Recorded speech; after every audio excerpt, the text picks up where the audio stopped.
Welcome to Mob Label, where we serve you with authentic news, stories, documentaries, updates, and modern-style insights on our society and the larger world, and more importantly, about places that fall under the radar of the mainstream media machinery. We invite you to embark on this exciting journey of enlightenment with us. Mob Label, your vehicle of enlightenment. Welcome to Mob Label Media. Here are the top stories for the week. The federal government has filed a 10-count charge against 3 men who kidnapped pupils and teachers in Orire local government area of Oyo State. The suspects including Abdulrazak Umar, Yunusa Musa, and Samsu Sani are facing charges bordering on terrorism, kidnapping, concealment, incitement, membership of a prescribed terrorist group, and illegal gold mining. Prosecution alleged that the trio conspired to carry out the abduction, aided the kidnappers, concealed information about the plot, and professed membership of Darul Salam, an affiliate of the banned terrorist group Ansaru. The Supreme Court of Nigeria has ordered the final forfeiture of property belonging to former Central Bank of Nigeria Governor Godwin Emefiele. A 5-member panel of the Apex Court unanimously overturned an earlier Court of Appeal judgment that ordered a retrial of the case. The ruling restores the Federal High Court's forfeiture order, bringing Emefiele's legal challenge over the assets to an end.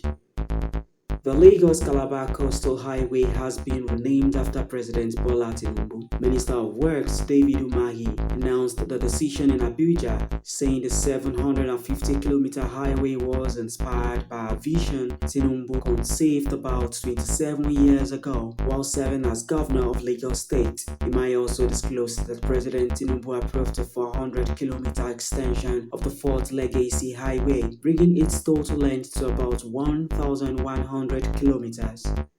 Andy Burnham has been elected leader of Britain's governing Labour Party and will become the United Kingdom's next Prime Minister, succeeding Keir Starmer. The result was announced by Home Secretary Shabana Mahmood, who said Burnham will officially assume office as UK's 7th Prime Minister on July 20. In his acceptance speech, Burnham pledged to restore public confidence in politics, saying Britain needs a new political direction and promising to deliver meaningful change.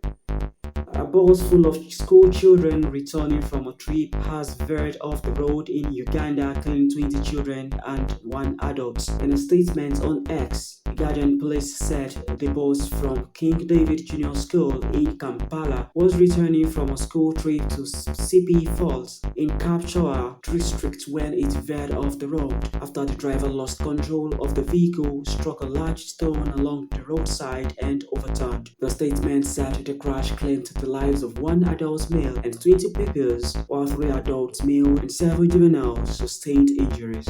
Nicaragua has cut diplomatic relations with Italy over its demand to extradite a former Red Brigade militant, Alessio Casimiri, who was convicted for his role in the 1978 kidnapping and killing of former Italian Prime Minister Aldo Moro. In a statement, Nicaragua's foreign minister said the decision was triggered by comments from Italian Foreign Minister Antonio Tajani, who criticized the Central American country for sheltering Casimiri. Moro, a former prime minister and leader of Italy's Christian Democrats, was kidnapped by the Red Brigades in March 1978 and was found dead in the trunk of a car 2 months later. While Casimiri has denied participating in the actual attack on Moro, he fled to Nicaragua in 1983 and was granted Nicaraguan citizenship in 1989.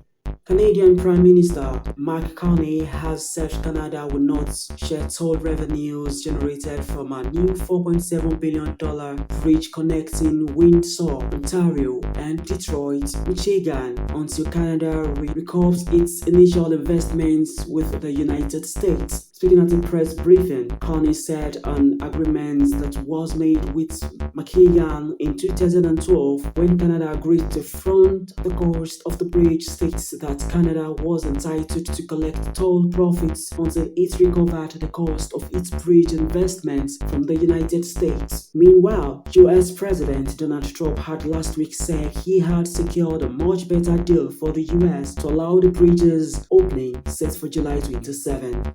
United States President Donald Trump has accused China of interfering in the 2020 election, alleging vulnerabilities in American voting systems. Trump, in an address at the White House, said he had declassified hundreds of intelligence files which supported his claims that Beijing had tried to sway the election in his opponent, Joe Biden's favor. In response to his speech, China's foreign ministry strongly denied the allegations of Chinese meddling in the 2020 presidential election, saying they were entirely fabricated and groundless.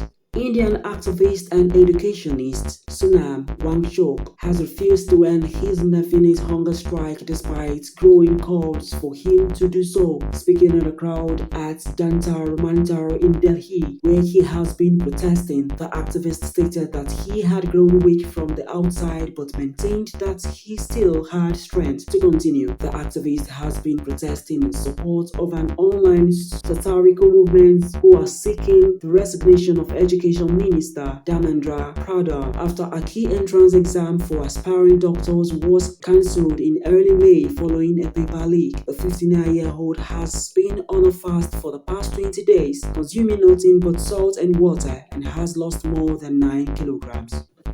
The African Democratic Congress has called for an independent investigation into the death of a physiotherapist, Mary Habila, who was found dead at the residence of the Minister of Works, David Umahi, in Ebonyi State. In a statement by its National Publicity Secretary, Bolaji Abdullahi, the party urged the minister to step aside to allow a transparent investigation, insisting that the death of the citizen in the residence of a serving cabinet minister is a matter of public interest. The ADC said an independent inquiry, including a full autopsy and the public release of its findings, is necessary to establish the facts and restore public confidence. It argued that anything short of an independent probe would only fuel public speculation and weaken trust in government institutions.